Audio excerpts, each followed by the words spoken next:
सोचता है बढ़ई, काश आरी से चीरी जा सकती शराब। कुम्हार सोचता है काश चाक पर रची जा सकती शराब। सोचते हैं केजरीवाल, काश शराबी होता पूरा देश। कृष्ण कल्पित की इन पंक्तियों में बदलाव के लिए हम क्षमा प्रार्थी हैं, लेकिन दिल्ली के हाल देखकर ऐसा ही लगता है कि तिहाड़ रिटर्न केजरीवाल मन ही मन यह जरूर सोचते होंगे कि काश पूरा देश शराबी होता। शराब से वे देश को और बेहतर बना पाते, जैसा कि दिल्ली को उन्होंने बनाया है। जी हाँ, पिछले 10 साल में केजरीवाल ने इतनी बेहतर दिल्ली बना दी कि दुनिया की किसी देश की राजधानी शायद ही हमारी दिल्ली से मुकाबला कर पाए। आप बताइए, किस और देश की राजधानी पॉल्यूशन की वजह से साल में लगभग 3 महीने गैस चैम्बर बनी रहती है। आप बताइए, किस और देश की राजधानी में ऐसी नदी बहती है जैसी केजरीवाल ने हमारी यमुना नदी को बना दिया। ऐसी झाग वाली नदी और कहीं देखी है आपने? आप बताइए, किस और देश की राजधानी में ऐसी बदहाल सड़कें, उफनती नालियां, टूटे रास्ते मिलते हैं? ये हमारे कटिया लाल उर्फ केजरीवाल ने इसलिए किया है जिससे कि लोग रास्तों पर चलते हुए अलर्ट रहें। तो रुको जरा, सब्र करो। सिर्फ इतना ही नहीं, उन्होंने दिल्ली के हर घर के सामने कूड़े का एक ढेर भी लगा दिया, जिससे कि घरों की शोभा बनी रहे।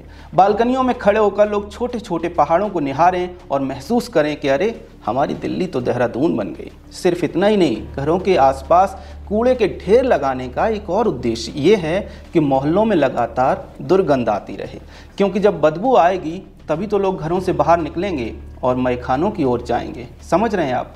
केजरीवाल जी की हर बात ठेके से जुड़ती है, शराब से जुड़ती है, इसलिए वे फिर से शराब बांटकर चुनाव जीतने का प्रयास करते दिखाई दे रहे हैं। आप सही बोल रहे हैं। केजरीवाल जी को हल्के में मत लीजिए। एक के साथ एक दारू की बोतल फ्री देकर उन्होंने दिल्ली में शराब क्रांति कर डाली। दुनिया में इससे पहले शायद ही ऐसा हुआ हो।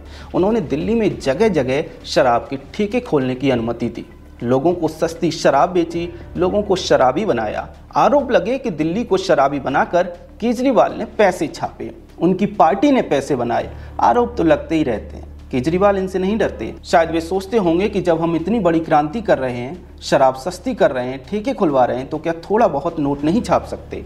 शायद इसी विचार के कारण वे अभी भी चुनावों में शराब का पूरा इस्तेमाल करते दिखाई दे रहे हैं। इस तस्वीर को देखिए। नई दिल्ली में पंजाब भवन के पास से पुलिस ने इस गाड़ी को जब्त किया है। पंजाब के नंबर की गाड़ी है, गाड़ी पर पंजाब सरकार भी लिखा है। जानते हैं गाड़ी से क्या निकला? शराब की बोतलें, नोटों की गड्डियां और आम आदमी पार्टी के पर्चे। बस मुर्गा ही बच गया। खैर, आरोप है कि केजरीवाल और आम आदमी पार्टी वोटर्स को रिझाने के लिए शराब और कैश बंटवा रहे हैं। अब बताइए, जिस पार्टी ने सरकार बनाने के बाद शराब सस्ती की हो, वो चुनाव के दौरान दोबारा सरकार में आने के लिए क्या शराब नहीं बांट सकती? क्या ये मोदी सरकार की तानाशाही नहीं है कि उन्हें शराब नहीं बांटने दी जा रही? क्या ये चुनाव आयोग की ज्यादती नहीं है कि उनकी पार्टी के शराब और नोटों को पकड़ लिया? क्या दुनिया भर के मीडिया को इस मुद्दे को नहीं उठाना चाहिए? न्यूयॉर्क टाइम्स को शराब राजनीति के विरोध में तानाशाह मोदी हेडलाइन के साथ एडिटोरियल नहीं लिखना चाहिए?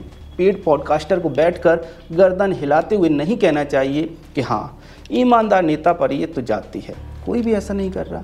समस्या ये है कि शराब का सामाजिक और राजनीतिक समीकरण ये पॉडकास्टर, ये मीडिया वाले, ये केंद्र सरकार और ये भाजपा वाले समझते ही नहीं हैं। ये सभी शराब को सामाजिक बुराई समझते हैं और कहते हैं कि शराब पीने से घर बर्बाद हो जाते हैं, लोग शराबी बन जाते हैं। अरे तो क्या केजरीवाल लोगों के लिए अपनी राजनीति दांव पर लगा दें? वैसे भी अगर अभी रोक भी लेंगे तो केजरीवाल सरकार बनाने के बाद फिर से शराब सस्ती करेंगे और कठपुतली बनी मुख्यमंत्री यानी कि आतिशी जी ने तो ये ऐलान भी कर दिया है कि सरकार बनी तो फिर अपनी वाली शराब नीति लागू करेंगे, जिससे दिल्ली में शराब क्रांति हुई थी। इसका अर्थ है कि वे फिर से पूरी दिल्ली को शराब में डुबोएंगे। यही तो नई तरह की राजनीति है, शराबी राजनीति। इसी का वादा करके केजरीवाल ने पार्टी बनाई थी, वो तो लोग समझ नहीं पाए। शायद IIT से पढ़े हुए शख्स को समझने में लोगों से गलती हो गई। अब तो शायद लोग समझ गए हैं, इसलिए केजरीवाल की शराब बार बार पकड़ी जा रही है और केजरीवाल के विरुद्ध हर जगह हमें नारेबाजी होती दिखाई दे रही है। केजरीवाल की शराब राजनीति पर आपका क्या कहना है? कमेंट सेक्शन में हमें जरूर बताएं। अगर आपको हमारा काम पसंद आता है तो चैनल फॉलो भी कर लें। जय हिंद।